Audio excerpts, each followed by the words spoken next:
Di sana nanti akan tampil cukup banyak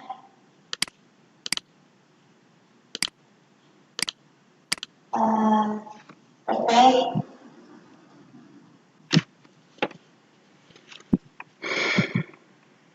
pelatihan. Untuk yang saat ini sedang saya ikuti adalah kegiatan tematik Bapak Ibu, atau tentang ini pembelajaran berbasis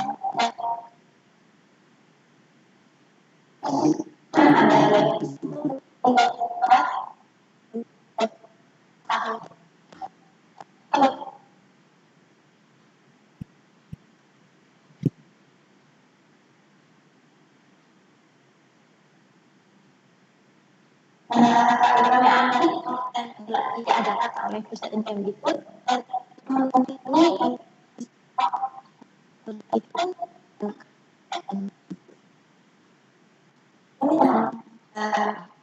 bukan hal misalnya ada di luar atau di teknisnya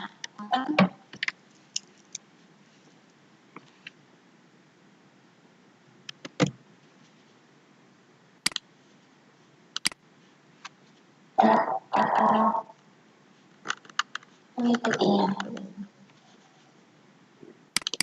Pengusaha ingin ditanyakan kepada narasumber kita, Bapak Ibu bisa mengisi daftar hadir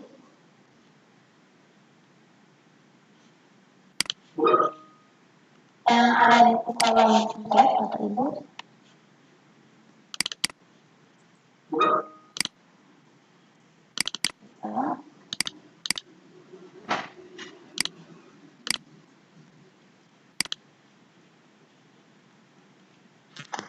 Oke, Pak Tukijo sudah masuk, Pak Tukijo? Assalamualaikum Pak Tukijo. Waalaikumsalam warahmatullahi wabarakatuh. Sudah Ibu, sudah masuk. Alhamdulillah. Minta tolong di add. Selamat datang ya Pak Tukijo. J. Tapi ini masih jadi tamu, belum presenter saya.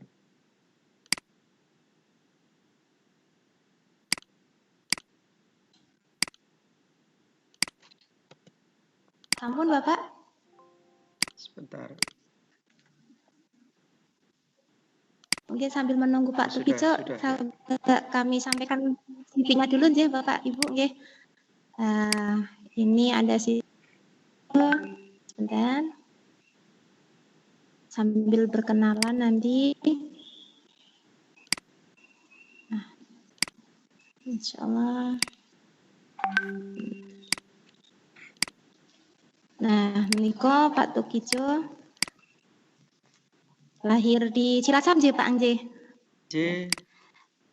Alhamdulillah. Nanti saya besar Indonesia saja ya Pak. Monggo. Jadi kalau ada yang salah monggo bisa dikoreksi. Oke. Ini Pak Tukijo luar biasa Bapak Ibu semuanya. Aktif menulis di media masanya sangat luar biasa ya nanti. Juga punya Jateng Post Award ya Pak nih. Yang terakhir 2019, bukunya juga lumayan banyak. Kapan-kapan kalau sedang membuat buku saya boleh Pak diajak Pak. J. Ini ada bukunya banyak Bapak Ibu, nanti bisa digali pula mungkin sharing pengalaman Pak Tukijo. Insya Allah itu terkait kurikulum vitae pembicara kita Bapak Ibu hari ini. Untuk waktu selanjutnya kami serahkan ke Pak Tukijo nih, monggo Pak Tukijo. Baik, ini Bu Hesti atau moderator ya? Saya. Oh, Bu Hesti. Masih Bapak Ibu. Assalamualaikum warahmatullahi wabarakatuh. Alhamdulillahirabbil alamin. Allahumma rabbi shrah li sadri wa yassir li amri wahlul 'uqdatam min lisani yafqahul qawli. Salam sehat untuk kita semuanya, untuk keluarga kita. Yang saya hormati Bu Hesti, sahabat Rumah Belajar Kementerian Pendidikan dan Kebudayaan. Kemudian yang saya hormati Bapak Ibu peserta webinar pada siang hari ini. Izinkan saya untuk sharing begitu ya. Bukan narasumber tapi sharing bersama terkait dengan kepenulisan. Tuh. Kalau tadi ada narasumber-narasumber yang lain, mungkin ada hukum dan sebagainya yang sudah luar biasa. Baik, Ibu, tadi Bapak Ibu tadi sudah disampaikan Bu Esti. Saya Duta Rumah Belajar Angkatan 2017 Provinsi Jawa Tengah yang sampai ke nasional di Jakarta.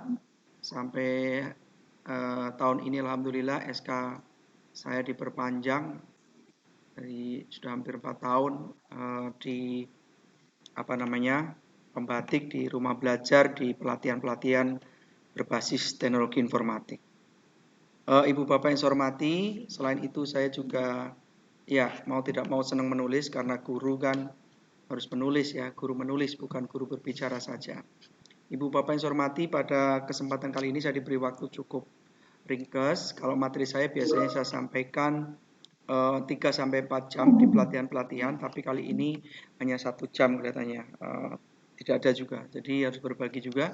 Maka nanti ada beberapa yang saya skip. Nanti barangkali kita akan lebih diskusi di lain waktu. Baik, izin saya share screen. Ibu Bapak yang saya hormati.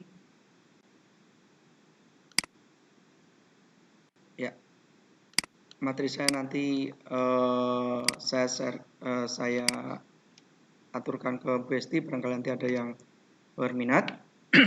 Ibu Bapak yang saya hormati, saya akan fokus di penulisan artikel populer, artikel ilmiah populer. Suara saya sampai terdengar Bu Esti ya? Suara saya? Cek suara, halo? J, terdengar Pak. Takutnya sinyal. J, terdengar. Alhamdulillah. J, saya lanjut Ibu Bapak yang saya hormati. Setiap orang adalah penulis sebenarnya, karena menulis ada aliran struktural yang percaya bahwa menulis adalah bakat. Jadi berkiblat pada ini, setiap orang berarti bisa menulis. Gitu. Tapi teori ini juga terbantahkan. Penulis-penulis beken itu tidak berasal dari keluarga penulis, tidak berasal dari orang tuanya penulis, tidak berasal dari jurusan yang dekat dengan praktik penulisan begitu ya.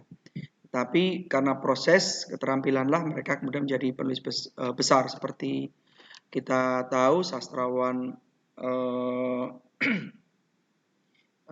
Rendra, kemudian Taufik Ismail, Helvitiana Rosa, adiknya yang kemudian Asma Nadia yang jadi bestseller Indonesia itu, mereka juga orang-orang yang tidak berbackground dari jurusan sastra begitu.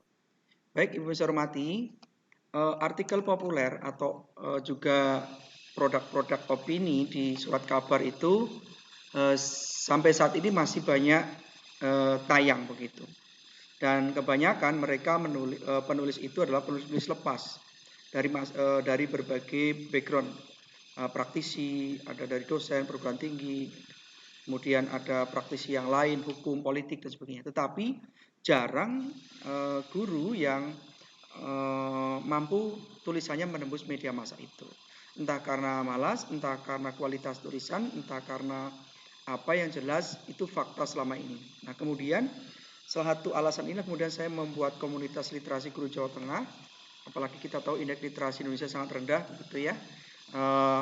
Kami menggandeng beberapa media massa dan kita touring itu dari kabupaten di Jawa Tengah. Hasilnya semacam ini Bapak Ibu, berbagai komunitas kami datangi, dari KKG, MGMP, PGRI, Dinas dan sebagainya. Selanjutnya Bapak Ibu saya hormati, artikel di koran seperti di opini di surat kabar Kompas, ini ya Bapak Ibu ya. Di Kompas ini kita juga sering melihat kalau Bapak Ibu pernah membaca Kompas. Lalu di koran Jateng Pos, ini tulisan saya, praktik baik saya blended learning dalam pembelajaran bahasa Jawa. Ini sebelum pandemi berlalu 2019 ini saya praktikkan dan menjadi praktik baik saya. Kemudian saya tulis di koran Ibu Bapak dengan judul Blended Learning Gerakan Pembelajaran Bahasa Jawa. Kita tahu bahwa blended learning merupakan salah satu model pembelajaran inovatif yang saat itu dilakukan, itu offline dan online. Kemudian Ibu Bapak saya hormati, kita tahu bahwa menulis itu banyak sekali kendalanya ya. Tadi saya sampaikan ada rasa malas, kurang mampu menangkap ide dan sebagainya. Tapi percaya Bapak Ibu, ketika kita mau ada niat untuk mulai nulis, maka Pertama, ya kita langsung menulis gitu. Banyak membaca, kemudian catat bila ada ide terbesit di pikiran kita. Ya, kita kan sekarang punya HP itu ya, ada ide apa, catat di HP, simpan di HP, nanti pas kita longgar kita buka. Seperti itu. Perjalanan kemanapun, kalau traveling atau ada silaturahim apa, kalau ada ide bagus, catat aja di HP atau direkam. Nanti ketika kita mood, nah, kita buka, kita kembangkan. Seperti itu cara kita menangkap ide Bapak Ibu selain banyak membaca. Kemudian Bapak Ibu, artikel atau karya tulis itu pada dasarnya ada sebuah tulisan. Baik itu berupa makalah, kemudian berupa opini, berupa laporan berita atau press release begitu di media sosial adalah prinsipnya itu karya tulis. Nah, karya tulis yang kita tahu di kalangan guru itu ada karya tulis ilmiah yang dimuat di jurnal ilmiah dan karya tulis ilmiah populer atau karya populer yang dimuat di media massa. Nah, jadi karya ilmiah itu punya selingkung sesuai dengan jurnal yang menerbitkan. Kemudian karya ilmiah populer itu juga punya selingkung sesuai selingkung di media massa tersebut. Jadi karya populer atau ilmiah populer itu karya yang dimuat di media massa dengan gaya bahasa populer itu, bahasa jurnalistik, bahasa yang mudah dipahami oleh pembaca. Bapak Ibu hormati, sebagai tulisan yang faktual, karya ilmiah itu bercabang dua, scientific writing dan informative writing. Bersifat ilmu pengetahuan, science gitu ya, dan juga bersifat informatif di sana. Sehingga muncullah konsep karya ilmiah populer. Jadi intinya ilmiah populer itu adalah karya ilmiah berasal dari produk karya ilmiah yang dilakukan dengan bisa itu penelitian, bisa itu konseptual atau gagasan, kemudian ditulis dengan bahasa yang ringan, renyah, bahasa yang populer, mudah dipahami masyarakat, dan diterbitkan di media massa. Baik media massa cetak, elektronik maupun siber atau online saat ini Bapak Ibu. Baik Bapak Ibu, mungkin tadi Bu Hesti sudah menyampaikan fitur-fitur di rumah belajar. Saya akan sampaikan juga, Ibu Bapak yang saya hormati, ada sebuah blog bernama Blog Pena dari Rumah Belajar Kemendikbud yang gratis Bapak Ibu bisa mendaftar akun kemudian mengirim tulisan Bapak Ibu terkait dengan praktik baik, konseptual, mungkin hasil PTK atau berita kegiatan ya, pengembangan keprofesian guru atau mungkin masuk di profil ya sosok-sosok yang mungkin punya pengaruh besar atau opini atau artikel itu bisa. Ibu Bapak yang saya hormati, kalau Bapak Ibu menuliskan sebuah press release, peristiwa kejadian faktual di sekolah atau di sekitar Bapak Ibu dengan rumus 5W1H, maka itu masuk kategori berita. Tapi kalau tulisan Ibu Bapak itu berangkat dari ide permasalahan yang ada dan Bapak Ibu bisa mengembangkan dari sebuah tulisan, di mana tulisan ini ide kita, argumen kita dominan, maka ini masuk ke rubrik opinion. Sedangkan yang artikel Ibu Bapak di sini berangkat dari permasalahan topik permasalahan tertentu, kemudian Ibu Bapak memberikan solusi tertentu juga atas permasalahan itu. Nah, kemudian solusi itu, ide Bapak Ibu itu dikuatkan dengan referensi. Ya, referensi atau literatur yang relevan dengan ide kita, dengan topik yang kita tulis. Nah, kemudian sintaknya bagaimana penerapan atau langkah-langkah dari solusi itu terhadap permasalahan yang kita sampaikan di tulisan itu. Nah, kemudian ada telaah, ada analisis dengan solusi yang Bapak Ibu tawarkan. Ya, baik itu solusi berbentuk model, baik itu solusi berbentuk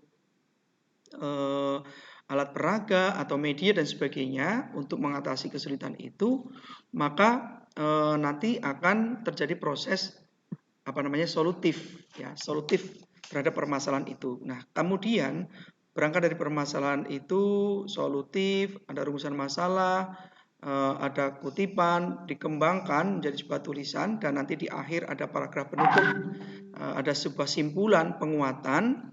Nah, itu masuk ke artikel ilmiah populer. Ya, karena ciri-ciri populer tentu ide tulisan tadi harus ditulis dengan kalimat, dengan diksi yang ringan, yang renyah, yang kriuk-kriuk, yang mudah ditafsirkan, yang mudah dipahami oleh pembaca. Kita tahu Bapak Ibu, media massa adalah milik publik gitu. Jadi siapapun boleh dan berhak membaca konten rubrik di media massa. Entah itu tukang beca, entah itu penjual sayuran, kalau dia dapat koran, dia baca, maka dia mudah paham. Ukurannya paling tidak secara sederhana itu. Jadi tidak untuk segmentasi pembaca yang mereka memiliki pendidikan tinggi. Ini untuk sarjana, ini untuk yang SMA tidak begitu. Tapi media massa adalah sebuah media yang bisa diakses oleh semua kalangan. Nah ini, tetapi kalau jurnal ilmiah itu ya hasil penelitian atau mungkin best practice, kemudian ditulis dengan ragam atau selingkung tertentu dan dimuat di jurnal ilmiah ISSN. Artinya Bapak Ibu, dari read areanya, dari perluasan cakupan publikasinya itu terbatas kalau jurnal ilmiah. Mungkin hanya disimpan di perpustakaan, disimpan di arsip daerah, atau mungkin di jurusan kalau itu di kampus. Berbeda dengan koran, jadi koran itu kan diedarkan secara luas itu dari agen-agen itu. Nah, bedanya di situ. Kalau jurnal itu tadi hanya di beberapa kalangan tertentu, diarsipkan, di lab dan sebagainya, di perpus mungkin, dan itu tidak dijual bebas di pasar, di toko buku kan begitu kalau jurnal. Jadi bedanya secara sederhana itu. Tetapi kalau ilmiah populer atau opini itu dimuat di media massa dan media massa itu bisa diakses oleh siapapun. Itu secara sederhana. Baik Bapak Ibu, kalau nanti Bapak Ibu mau menulis bisa dikirimkan ke opini di blog pena Kemendikbud ini dengan cara nanti mendaftar akun. Mungkin tadi Bu Esi sudah menyampaikan. Saya lanjut Ibu Bapak yang saya hormati. Ya. Nah, kalau ada judul begini Ibu Bapak, 30 peserta pembatik level 4 sulut mengikuti kucing gitu ya. Jadi ada 30 peserta. Kalau judulnya begini, ini pasti judul berita. Ya, berita faktual, ada kegiatan atau peristiwa pembatik atau kucing pembatik level 4 di sana. Ada 30 peserta. Jadi jumlah pesertanya itu sudah tahu oleh penulis, oleh wartawan. 30 peserta, maka ditulis judulnya 30 peserta. Tetapi kalau kita meliput sebuah aksi demonstrasi di Jakarta misalkan, kita tidak mungkin menghitung satu persatu peserta demo, maka kita bisa tanya jawab atau wawancara dengan kepolisian atau koordinator korlap demo ya. Dan itu pun tidak baku, bisa saja peserta demo berkurang atau bertambah. Maka ketika kita mendapatkan jawaban misalkan 3.000 peserta demo, maka kita bisa mengatakan sekitar 3.000-an peserta demo. Jadi bisa lebih, bisa berkurang. Lebihnya berapa kita tidak tahu pasti karena itu di lapangan. Ini untuk judul sebuah berita Bapak Ibu. Judul berita, judul artikel di koran itu panjangnya 3 sampai 6 kata. Sekali lagi Bapak Ibu, panjang judul koran itu, judul berita atau judul opini atau judul artikel di koran itu 3 sampai 6 kata saja. Ini sesuai dengan kaidah jurnalistik ya yang disepakati oleh teman-teman pers begitu. Nah, artikel Bapak Ibu pada prinsipnya memiliki karakter. Pertama adalah logis. Logis artinya semua keterangan dipaparkan dengan jelas di sana. Jadi jangan sampai Bapak Ibu ketika menulis artikel itu ilmiah populer itu ada kata-kata andekan, misal andekan, kemudian bisa jadi dan sebagainya. Itu kata-kata seperti itu dihindari karena ini ilmiah populer. Ya kecuali itu nanti karya fiktif atau feature begitu ya, berita berkisah itu mungkin agak subjektif. Kemudian yang kedua lugas, langsung menuju persoalan, tidak perlu muter-muter. Kalau yang kita bahas tentang pendidikan karakter atau pendidikan di tengah pandemi atau BDR, ya sudah fokusnya kendala-kendala BDR dulu, fakta-fakta pembelajaran selama BDR di rumah seperti apa misalkan. Nah, nanti kendalanya apa? Muncullah masalah. Setelah muncul masalah Bapak Ibu tuliskan di tulisan Bapak Ibu, solusinya akan menggunakan apa? Kan begitu. Jadi runtutnya begitu. Ketika solusi disampaikan di tulisan Ibu Bapak, maka harus mencari referensi untuk mendukung itu. Supaya argumen kita, ide kita itu kuat tulisan kita. Nah, jadi disinilah kekuatan ide kita yang didukung oleh referensi yang relevan. Bukan subjektivitas ide, semata ide penulis saja. Jadi ada unsur faktual di sana. Sehingga redaktur media massa, koran, redaktur radio, redaktur majalah itu akan yakin bahwa tulisan ini itu berbobot begitu. Kenapa tulisan kita kadang di koran tidak terbit? Karena mungkin dari sisi konten kurang bagus, dari sisi bahasa kurang runtut, dari sisi alur juga. Nah, itu banyak faktor biasanya. Yang ketiga, harus memiliki dasar dan alasan yang kuat. Dasarnya adalah fakta-fakta. Ya, fakta-fakta pembelajaran kalau ini ibu bapak yang menulis nanti. Kalau ibu rumah tangga ya fakta-fakta bapak ibu, misalkan bapak ibu di rumah mau menyoroti apa yang lagi booming di sini. Misalkan booming tentang kendala pembimbingan belajar di rumah oleh orang tua. Nah, ini kalau ibu bapak sebagai orang tua misalkan mau menulis pada sudut pandang itu silahkan. Nanti bisa dikirim ke koran manapun, ya. Kalau nanti ada novelty atau kebaruan dari tulisan ibu bapak, pasti redaktur akan tertarik. Yang keempat, tuntas, tidak boleh menggantung tulisan ibu bapak, objektif sesuai dengan data dan fakta yang ada. Karena ciri-ciri dari tulisan ilmiah adalah adanya data dan fakta. Data dan fakta itu mendukung kebenaran ilmiah, ibu bapak yang saya hormati. Yang keenam, cermat, hindari kesalahan sekecil apapun, tanda baca, ejaan, diksi, itu ya. Itu harus dipahami betul. Kemudian keterangan mudah dipahami. Kalau ada ejaan asing, ada akronim itu ya, mohon akronimnya juga dijelaskan. Ejaan asing juga padanannya juga dijelaskan. Tidak melibatkan emosi berlebihan supaya subjektivitas kita minim karena ini ilmiah populer gitu. Kemudian gunakan bahasa baku dan perhatikan tanda baca. Berikutnya ibu bapak, ciri-ciri artikel. Ini saya kutip juga. Ditulis berdasarkan penulisnya, tidak boleh atas nama orang lain.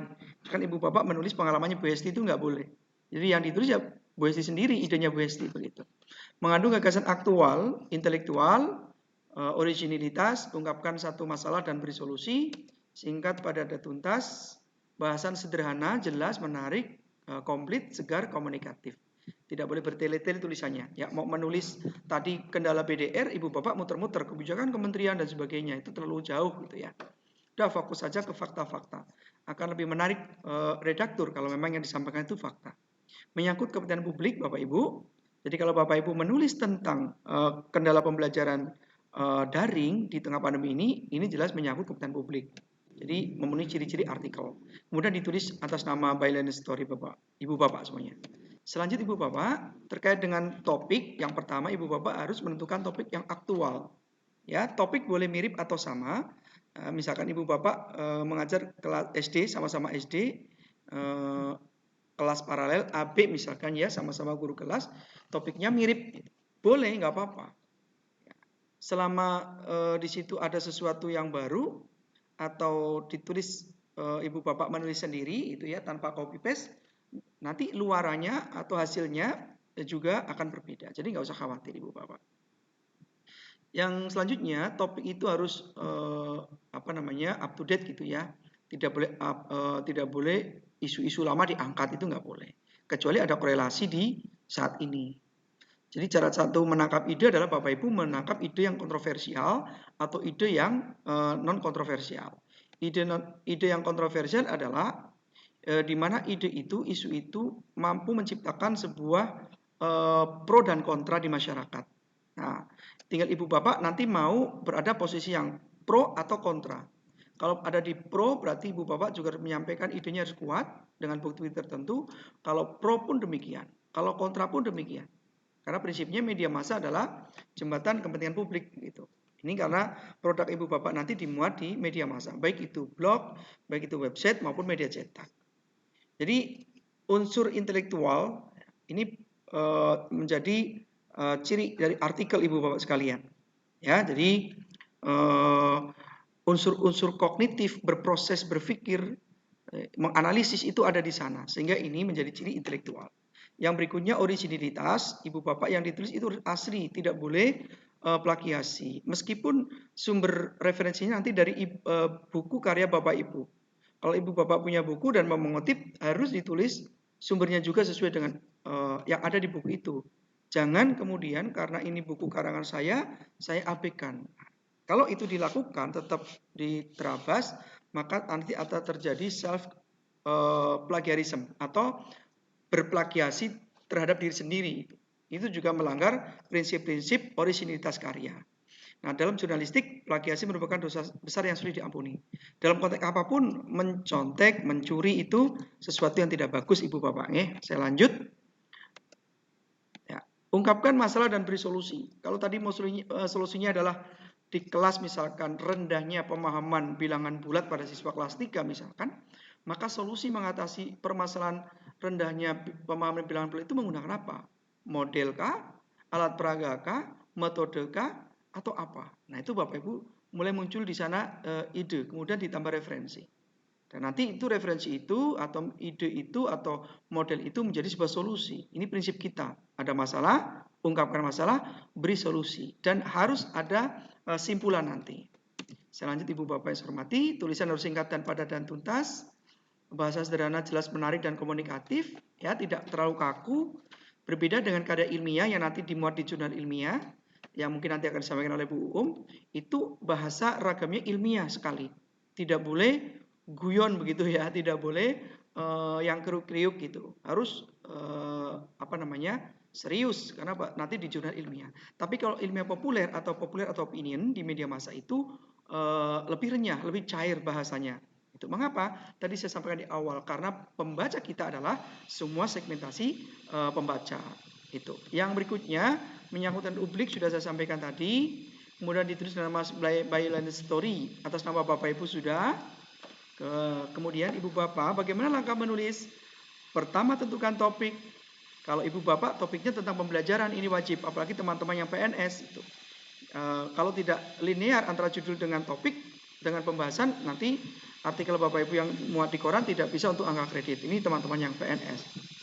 Nah, yang tidak PNS pun membuktikan bahwa tulisan kita kalau tidak runtut, membuktikan bahwa alur berpikir kita itu tidak runtut. Susah dipahami oleh orang lain ya, dari sisi bahasa tulis kita, apalagi dari sisi bahasa lisan kita. Yang kedua, tentukan tujuan, kemudian sasaran. Sasarannya siapa tulisan kita itu? Anak-anak SDK, SMPK, atau ibu rumah tangga, atau yang akan kita sasar adalah semua segmentasi pembaca. Ini harus tahu dulu, karena seorang penulis adalah seorang surveyor juga. Dia survei segmentasi pembaca. Kalau kita mau menyasar ibu-ibu rumah tangga kaum hawa, bisa menulis novel, karena yang mencintai dan suka membaca novel itu kaum hawa, perempuan itu. Jadi sasaran kita tidak membidik ke bapak-bapak biasanya. Ini fakta yang kemarin Mbak Asma Nadia sampaikan bahwa beliau membidik adalah kaum ibu-ibu. Maka topik-topiknya berkisar tentang rumah tangga, tentang ibu dan sebagainya. Memiliki gaya atau bentuk penulisan gitu. Ini gaya ilmiah atau jurnalistik. Kemudian membuat kerangka atau outline tulisan, ini penting untuk para penulis pemula Ibu Bapak. Jadi bagi kita penulis pemula itu supaya alur tulisan kita runtut begitu, mudah dipahami pembaca, maka kita setelah menentukan topik itu membuat outline atau kerangka ya, atau storyline. Jadi dengan storyline itu maka kita akan mudah mengembangkan ide pokok gagasan kemudian menjadi sebuah paragraf, menjadi sebuah tulisan yang utuh. Mengumpulkan bahan Bapak Ibu, kalau Ibu Bapak mau membuat novel pun, kalau novel itu meletik atau tumbuh dari ide Ibu Bapak merespon gejala sosial, misalkan tentang nasib seorang anak yang BDR tidak mampu karena orang tuanya sibuk berbisnis misalkan. Itu Ibu Bapak perlu survei kecil-kecilan. Perlu wawancara mungkin dengan orang-orang seperti itu, dengan anaknya dan orang tua dan masyarakat lain, mungkin membuat angket dan sebagainya, mungkin studi literatur. Itu dalam rangka menguatkan tulisan Ibu Bapak menjadi sebuah novel. Meskipun novel itu sebuah karya fiktif, tidak nyata, tetapi itu kan berangkat dari imajinasi penulis untuk mendukung data, alur, ya, fakta-fakta dalam fiksi itu. Seorang penulis bisa juga melakukan survei kecil-kecilan. Apalagi kalau Ibu Bapak menulis sebuah karya faktual, itu wajib mengumpulkan bahan itu. Kemudian mengembangkan kerangka itu menjadi tulisan, dan terakhir Ibu Bapak menyunting. Apa itu menyunting? Ya, sunting itu adalah atau mengedit itu ya. Atau istilahnya kita sebelum dikirim ke redaktur meswasunting atau melakukan penyuntingan sendiri, namanya swasunting. Itu ada tekniknya, swasunting ya. Lain waktu kita bahas.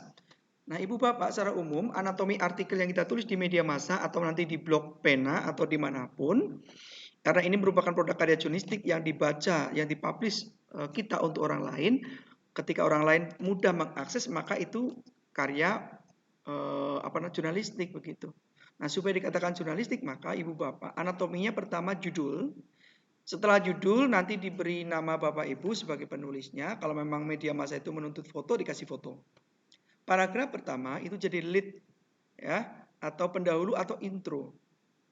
Intro itu berasal dari kata introduce atau mengenalkan. Nah, intro ini merupakan pintu gerbang atau gapura sebuah tulisan. Kalau pintu gerbang itu menarik, begitu ya, indah, pasti pembaca akan penasaran. Ketika pembaca penasaran, dia maka akan masuk ke konten atau isi sampai khatam, sampai di akhir. Nah, kalau di intro ini sudah tidak menarik, maka pembaca akan abai, ya, akan mengabaikan itu. Maka buatlah ibu bapak sekalian, judul harus menarik, ya. Judul itu panjang 3-6, di judul itu boleh ada akronim atau singkatan. Nah, singkatan-singkatan itu dibuat yang menarik sehingga pembaca penasaran. Itu rumusnya kalau kita nanti menulis di koran ibu bapak. Intro di sana disampaikan nanti kondisi fakta awal seperti apa, permasalahan seperti apa. Ya, cukup disampaikan di intro meskipun tidak komplit, tidak 5W 1H yang disampaikan di sana. Saya lanjut ibu bapak, masih ada sedikit waktu. Kemudian isi konten, isi mulai kutipan, referensi itu masuk ke isi. Sintak gitu ya. Kalau memang itu menggunakan model berarti sintaknya juga disampaikan di situ. Terus langkah real penerapan dalam pembelajaran seperti apa ibu bapak tuliskan. Baru nanti sampai di paragraf terakhir atau penutup atau simpulan. Nah, di closing ini ibu bapak menguatkan simpulan dari rumusan masalah itu. Nah, kalau untuk lebih kuatnya di bagian penutup ini ibu bapak, di simpulan ibu bapak sampaikan atau beri ini referensi yang menguatkan. Ya, misalkan dapat disimpulkan bahwa media pembelajaran X mampu meningkatkan X itu. Hal ini sesuai dengan penelitiannya siapa. Jadi untuk menguatkan ide kita, simpulan kita, kalau memang itu konseptual, ibu bapak artikelnya bukan karena hasil penelitian, itu saran saya di akhir itu dikutip, di penutup dikasih kutipan yang relevan. Ini kalau memang ilmiah populer. Tapi kalau opinion, subjektivitasnya tinggi, itu biasanya hanya kesimpulan si penulis itu. Saya lanjut ibu bapak. Nah, ini seperti ini. Headnya di atas judulnya, nama ibu bapak, kemudian intro, isi konten, penutup. Jadi isi atau konten ini adalah ruhnya, ruh dari tulisan kita. Sedangkan intro adalah pemancingnya di awal. Karena tulisan kita kan setelah jadi masuk di koran, orang dilempar ke pembaca itu. Artinya tidak ada interaksi, tidak ada komunikatif secara langsung antara pembaca dengan penulis. Nah, jadi jembatannya hanya media massa, hanya kertas. Bagaimana tulisan kita mampu mengkomunikasikan ide kita? Nah, maka di intro itu, di judul itu, dan di struktur susunan kalimat itu harus komunikatif. Itu rumusnya. Berbeda ketika kita langsung ketemu dengan massa. Itu berbeda, Bapak. Saya lanjut. Judul harus menarik, itu ya. 3-6 kata seperti ini, Bapak Ibu. Judul-judul ilmiah populer. Tapi kalau judul-judul opini boleh seperti ini. English Die, why not? Itu opinion. Tapi kalau ilmiah populer seperti ini. Jigsaw, tingkatkan belajar matematika. Jadi variabel X, Y-nya jelas. Kalau opinion kan cukup seperti ini. English Die, why not? Itu pembaca sudah tertarik itu. Ngapain ngapain harus setiap hari bahasa Inggris itu? Maka dia akan penasaran dengan judul itu. Ini contoh opinion. Kemudian Bapak Ibu, bagaimana membuat intro yang menarik di alinea pertama. Jadi pembaca sudah digiring di sana, ya, digiring. Kalimatnya ringkas, Ibu Bapak. Ketika kita menulis artikel di koran itu tidak boleh kalimatnya panjang-panjang, harus pendek. Subjek, predikat, objek, keterangan. Subjek, predikat, objek, keterangan. Tidak disarankan menggunakan pola kalimat majemuk, apalagi majemuk bertingkat, itu sangat tidak boleh Ibu Bapak. Ya, jadi di pengantar ini Bapak Ibu sudah menyampaikan topik atau isu yang menarik pembaca, berfungsi merangsang minat pembaca. Ini tujuan dari intro atau pengantar. Saya lanjut Ibu Bapak. Di bagian berikutnya adalah uraian atau penjelasan. Ini argumentasi penulis harus ringkas, lancar, langsung, dipadankan dengan literasi yang mendukung di sini. Jadi tidak murni pendapat kita, nanti terlalu lemah, gitu, terlalu subjektif. Fakta yang kuat dan opini yang jelas. Ini di bagian isinya. Bisa juga kutip Ibu Bapak. Kemudian di bagian penutup penegasan kembali, turunan atau penurunan tambahan informatif, kutipan atau gabungan. Ini bagian penutup boleh begitu Bapak Ibu. Jadi merupakan jawaban akhir atas permasalahan di intronya itu. Jadi intinya ada tadi Ibu Bapak ya. Intro yang bagus, atraktif, introduce, korelatif, credible. Seorang penulis itu dilihat kredibilitasnya dari intro yang dibuatnya. Kalau intronya jelek, nah disitulah kualitas atau kredibilitas seorang penulis di koran. Itu Bapak Ibu. Introduce mengenalkan, cara membuat intro langsung, deskripsi latar belakang. Oke, saya skip saja Ibu Bapak. Jadi intinya intro itu harus menggigit, membuat penasaran pembaca Ibu Bapak. Nah ini contoh intro 1. terkait dengan jeleknya hasil ujian bahasa Indonesia saat itu. Nah, ini Bapak Ibu, ini bukan dari hasil penelitian. Jadi bukan hasil riset. Ini hanya hasil dari rekaman kondisi saat itu oleh penulis begitu. Jadi opinion. 3 prinsip dalam penulisan: 1, kesatuan, unity, tujuan, sifat, dan isi. Coherence, tulisannya antar kalimat, antar paragraf baru nyambung. Kemudian titik berat, emphasis. Emphasis ini penting Ibu Bapak supaya tulisan kita itu fokus. Seorang pembaca koran, dia akan menemukan inti tulisan kita karena ada emphasis yang dibuat oleh penulis. Kalau tulisan Ibu Bapak menyebar di setiap paragraf, tidak fokus, tidak ada titik tekan, maka pembaca tidak akan menemukan simpulan dari tulisan kita. Ini tulisan itu mau masuk apa sih? Gitu. Mau bahas apa sih? Kesulitan belajar di rumah kah? Atau menulis kebijakan pemerintah terkait pembelajaran daring gitu. Jadi luas sekali. Maka harus ada titik tekan. Nah, titik tekan ini harus dituliskan dari awal sampai akhir muncul di setiap paragraf. Sehingga nanti pembaca akan mampu menangkap apa yang menjadi titik berat tulisan kita. Ya, jadi saya lanjut sedikit Ibu Bapak, tulisan kita berangkat dari pengembangan kata, huruf, frase, ya, kemudian suku kata dan paragraf.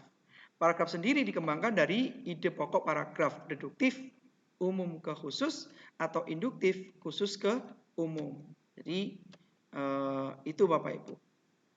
Kalau kita nulisnya hal-hal rinci kemudian baru dibuat simpulan, itu induktif. Tapi kalau Ibu Bapak menulis tentang umum baru disusul dengan kalimat-kalimat penjelas atau keterangan lain, itu masuk ke deduktif. Ini jenis artikel Bapak Ibu yang populer, bersifat informatif, artikel pariwisata, inspiratif, profile, feature, dan sebagainya. Ini masuk ke artikel karya jurnalistik. Ya, jadi Bapak Ibu kalau udah nulis, itu minta dikoreksi teman, baca itu ya. Penyakit kita ketika menulis adalah mengalami writer block atau kebuntuan ketika menulis. Nah, mengapa kita buntu? Karena kita tidak fokus.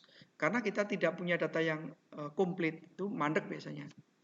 Nah, untuk itu Ibu Bapak, menulis itu tidak akan pernah selesai kalau kita menulis baru dapat kalimat berhenti. Kalau baru dapat satu paragraf berhenti kemudian dianalisis, ya, nanti nggak pede-pede itu.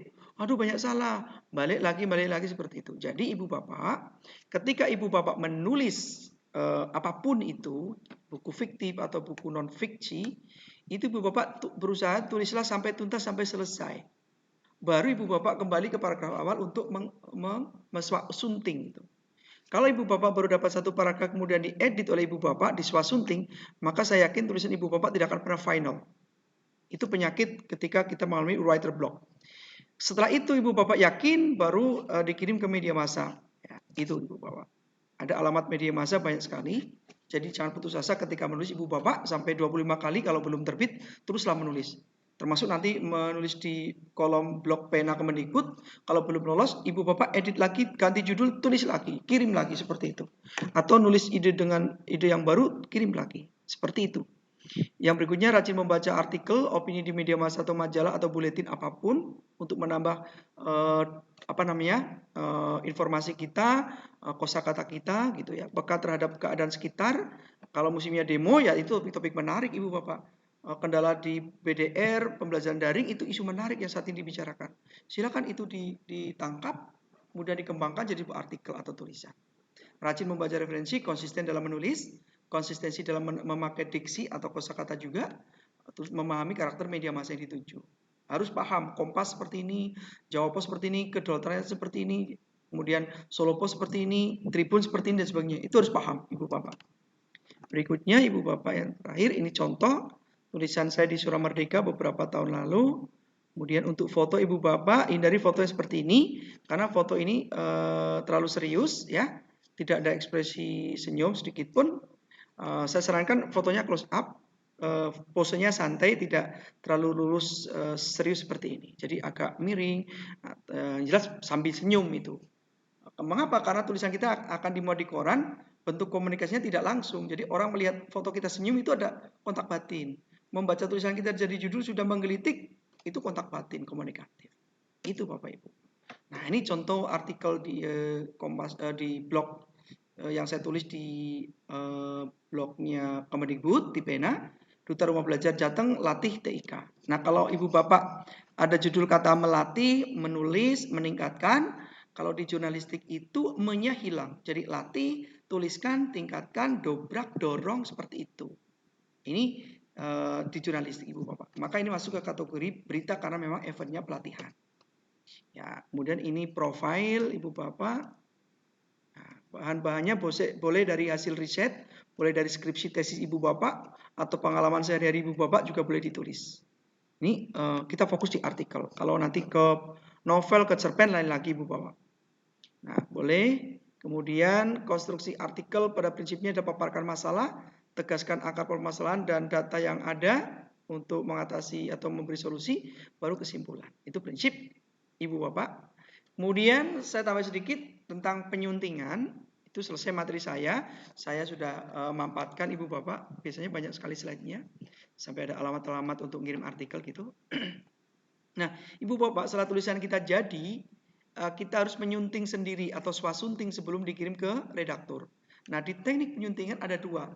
Penyuntingan secara substantif, yang kedua teknik penyampaian atau dari sisi bahasanya. Kita next sedikit Bu Hesti. Penyuntingan substantif itu biasanya meliputi kesesuaian dengan topik. Judul dengan isi sesuai enggak? Kelengkapan bagian, itu ya, paragraf, kalimat, proporsi bagian karangannya, ketepatan pernyataannya sesuai tidak? Data dan faktanya. Itu kemudian dari sisi bahasa itu yang dicek biasanya oleh Ibu Bapak itu ejaan, diksi, kalimat, dan paragraf. Bagian terkecil dari mulai diksi, ejaan, kalimat, paragraf ini penting Ibu Bapak. Ya, jangan sampai mubadir. Kemudian di sisi ejaan itu penggunaan huruf kapital, setelah titik huruf besar, setelah tanda tanya huruf besar. Nama kota, nama desa, nama nama orang itu besar. Ini cukup berpengaruh di artikel kita ketika harus tembus di koran. Pemenggalan, ya, penulisan bilangan dan angka tadi saya judul 30 demonstran atau ribuan demonstran, itu penulisan bilangan dan angka yang biasanya membuat kita bingung ketika kita akan menulis di koran. Penggunaan tanda baca, titik, koma, tanda petik, apostrof dan sebagainya, penulisan kata tertentu, ejaan lokal maupun bahasa Inggris ini. Kemudian penyuntingan diksi, ketepatan kata baku dan tidak baku, sinonim, antonim, umum dan kata teknis, kelaziman, itu bisa dilihat dari konteks kalimat itu lazim apa tidak dituliskan di artikel ilmiah populer, atau mungkin dia cocok di fiksi. Kemudian di konteks budaya, di luar konteks di luar aspek kebahasaan, di luar itu. Kemudian kalimat Ibu Bapak, struktur kalimat tadi, SPOK-nya, kalimat itu efektif apa tidak, kalimatnya memiliki satu inti kalimat atau kalimatnya majemuk bersusun begitu, logis tidak kalimat itu. Itu yang saya sampaikan Bu Hesti, terima kasih. Kalau ada pertanyaan saya persilakan, kalau tidak alhamdulillah. Terima kasih Bu Pak, mohon maaf kalau ada kekurangan. Assalamualaikum warahmatullahi wabarakatuh. Silakan Bu Hesti. Saya cepat tadi ngebut karena Pak Tuki. ya. Masya Allah, itu mungkin berapa SKS ya Pak? Biasanya 3-4 ini, ada beberapa yang saya skip ya. Mantap. Ini Pak, di kolom chat ada pertanyaan dari Bu Dwi Wijayanti Pak. Pak Tukijo mau tanya. Iya. Yang pertama tentang artikel populer. Bagaimanakah caranya supaya artikel yang kita buat agar diterima oleh media massa atau koran? Mohon bagi tipsnya gitu Pak. Ya. Baik, tipsnya satu, kita harus peka terhadap kondisi sekitar kita, menangkap ide yang lagi booming, yang lagi menjadi isu nasional, menjadi pembicaraan masyarakat luas. Itu kalau kita menjadi penulis lepas di koran. Pengalaman saya di 2004 ketika mahasiswa, saat itu isu-isu peloncoan di ospek waktu itu, beberapa mahasiswa baru ada yang dipelonco kemudian sampai di rumah sakit. Ini menjadi isu regional waktu itu, sehingga saya meletik, saya tuliskan dan kirim ke Suara Merdeka, alhamdulillah langsung terbit. Itu awal pertama di 2004 saya menulis di koran. Ternyata kemudian saya nulis lagi isu apalagi, momen apalagi, terbit, walaupun ada yang tidak terbit. Saya simpulkan bahwa ternyata menangkap ide kontroversi, isu regional dan isu nasional itu penting. Itu pertama. Yang kedua, minimalisir kekeliruan ejaan. Karena redaktur itu sangat males ketika melihat tulisan itu mutar-mutar bolak-balik tidak fokus. Tulisan itu banyak kesalahan dari sisi ejaan, diksi, tanda baca dan sebagainya. Karena redaktur layouter itu tidak cukup waktu untuk mendandani tulisan panjenengan. Itu. Dan kirimkan itu di jam-jam tertentu. Jadi jam 1, jam 2, jam 3 itu di-emailkan ke redaktur. Jangan ngirimnya jam 12 malam, jam 8 malam, jam 7 malam, nanti akan ketumpuk di inbox email redaktur. Itu rahasianya sebenarnya. Dan masih banyak lain sebenarnya. Itu Bu Esti. Oke. Tadi yang penting nih peka ya Pak ya dengan Betul. kondisi sehingga bisa Membaca. sedang sedang booming, jadi bisa langsung kemudian di accept ini disetujui. Mungkin yang sering ini Pak pertanyaannya, kalau tadi kan biar bisa kriuk gitu ya Pak. Iya. Kalau di media massa biar tulisan kita bisa berasa kriuk, dan kalau tadi masuk di intro, nah itu triknya gimana Pak biar bisa kriuk? Ya, kita buat ini aja. Ketika topik sudah kita pegang, kita buat kerangka itu ya Bu ya. Itu pertama. Yang berikutnya, tadi kita memahami segmentasi pembaca. Kalau di koran itu segmentasinya kita ambil yang paling low lah, paling bawah misalkan. Maaf ya, mungkin tukang apa namanya? Tukang apa itu ambil sampah itu kan, dia kadang menemukan, dia ngambil buku-buku bekas, koran bekas itu kan. Nah, kita berpikir sampai segmentasi serendah itu. Maaf, saya tidak bermaksud merendahkannya. Kemudian orang-orang yang maaf mengayuh becak, kemudian dia duduk di perempatan sambil baca koran, kita bayangkan itu dulu. Sehingga nanti akan muncul kita, jadi diksi-diksi kita pikir itu tidak terlalu high, tidak terlalu tinggi itu. Maka kita akan lahirlah ide-ide yang renyah, yang enteng begitu. Nah, jadi pemahaman terhadap diksi, makna kata itu penting karena makna kata itu kan punya ini ya, punya tingkatan-tingkatan itu. Itu sih Bu Hesti. Jadi kuncinya banyak membaca juga, membaca apa? Membaca artikel orang lain. Itu rumus. Itu Bu Hesti. Mungkin ini barangkali ada pertanyaan live, coba nggih Pak nggih. Ya. Monggo kalau ada peserta yang hendak bertanya langsung ke Pak Tukijo, sudah saya nyalakan untuk bisa mikrofonnya aktif. Bisa dinyalakan Bapak Ibu yang hendak bertanya langsung, monggo. Mumpung langsung dari pakarnya gitu Pak. Gitu. Monggo, ada Bapak Ibu? Mungkin sambil nunggu Pak Tukijo. Ya. Ada lagi mungkin ya, kalau tadi masalah writer block nggih. Ya. Nah, itu seringkali saya sendiri kalaupun nulis sudah selesai nggak berani untuk dipublish atau dikirim. Nah, di bagian selanjutnya kadang maju mundur itu dipun sih Pak. Mungkin tips-tips. Baik Ibu, jadi ketika kita mengalami writer's block atau kebuntuan itu sebuah gangguan sebenarnya kalau kita ini, tapi solusinya kita jangan lantas kemudian pergi meninggalkan laptop kita berlama-lama sambil nonton TV gitu, cari inspirasi di luar. Itu yang ada justru nanti kita berhenti menulis. Jadi ketika kita berhenti mengalami writer's block, ini pengecualian, maka kita boleh kembali ke atas Bu. Kita kembali ke atas, baca dulu gitu. Sampai 2 kali, 3 kali, nanti insya Allah akan nyambung lagi. Ini teknik sederhana sebenarnya. Atau ibu bapak ulas kembali ya yang menjadi emphasis atau titik tekan tulisan kita itu. Misalkan kita mau menulis tentang BDR nih. Kan BDR udah muncul nih, paragraf 1, 2, 3, 4 mandek. 1, 2, 3, 4 itu ada BDR itu masuk di sana, tulisan BDR itu. Nah, maka kita kembali ke kata BDR itu sebagai kata kunci. Nah, nanti bisa nyambung lagi itu. Seperti itu sih. Tapi kalau kita kemudian pergi ngopi atau nonton TV, nanti pasti nggak akan selesai. Nah, itu yang pertanyaan kedua, kembali ke mood kita. Kalau kita menulis dalam kondisi capek itu juga pengaruh sih. Jadi banyakkan para penulis itu jamnya jam malam begitu. Seperti saya ya kalau malam seperti kelelawar itu jam 11, 12 masih depan laptop itu jadi kelelawar itu Bapak. Jadi seperti kira-kira penulis-penulis besar juga begitu ya.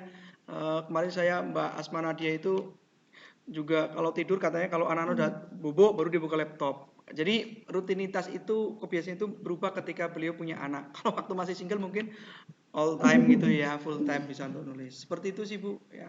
Cari waktu yang pas, mood dibangun ya, terutama tidak kondisi capek bisa begitu.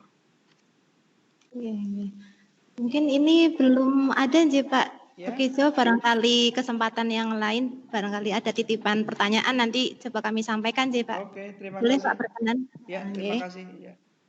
Begitu Pak Tukijo, matur Oke, suwun sangat. J. Barangkali mau ada closing statement, monggo Pak Baik, Ibu Tukijo. Bapak yang saya hormati, terima kasih. Mungkin belum muncul pertanyaan, tapi cobalah Ibu Bapak menulis. Ibu-ibu yang di rumah punya waktu luang, daripada kita banyak bicara gitu ya. Kita banyak bicara nggak apa-apa, tapi berbicara kita mutu begitu ya. Ada bahan yang bisa didiskusikan begitu. Silakan. Jadi menulis itu kata ulama besar kita kan untuk mengikat ilmu. Itu jadi marilah guru-guru kita mewariskan ilmu itu melalui tulisan. Jangan kita pensiun hanya warisannya RPP begitu. RPP aja itu copy paste gitu kan. Ini untuk autokritik bagi saya. Artinya tulisan kita itu akan dibaca oleh anak cucu kita. Itu prinsip ketika saya pribadi menulis buku, saya ingin buku itu saya pajang di rumah saya, walaupun hanya beberapa katakanlah, agar anak cucu saya kelak membaca. Ternyata betul terinspirasi. Jadi siapapun termasuk teman-teman juga saya pamerkan, gimana bisa nulis gitu-gitu. Ini kan berarti sudah menginspirasi. Nah, Ibu Bapak, percuma kata-kata kita banyak di satu ruangan di kelas atau di forum tertentu kalau tidak kita ikat dengan tulisan.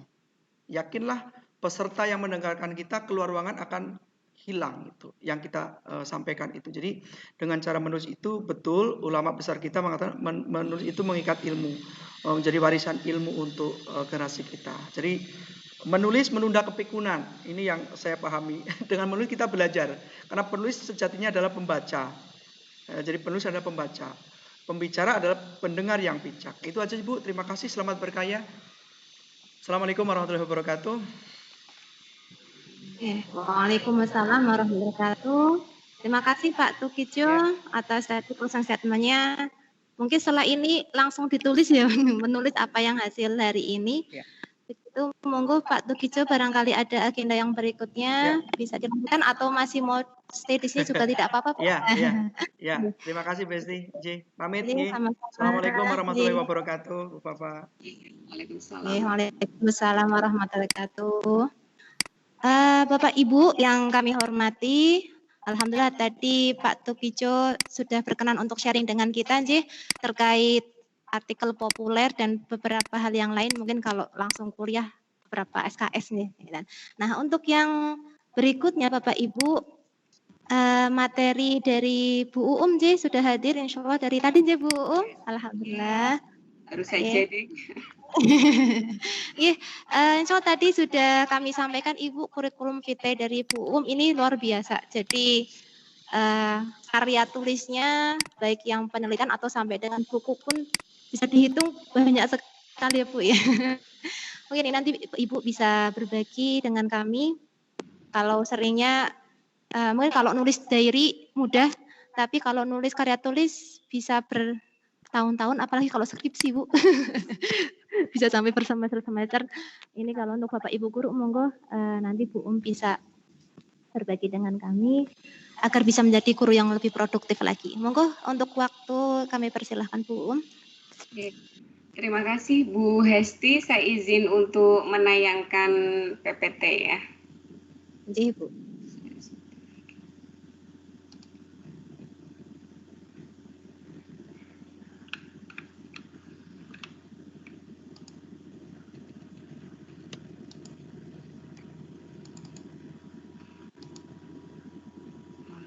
Apakah sudah muncul di tayangan? Saya slideshow. Jadi, sambung Ibu. Sebentar. Baik. Bismillahirrahmanirrahim. Assalamualaikum warahmatullahi wabarakatuh. Suara saya terdengar jelas, Bu Hesti? Jadi, terdengar Ibu. Alhamdulillah. Ya, baik. Ya, Bapak Ibu. Pada kesempatan ini saya akan memaparkan sebentar ini tayangannya. Saya tidak bisa melihat tayangannya ini, sebentar.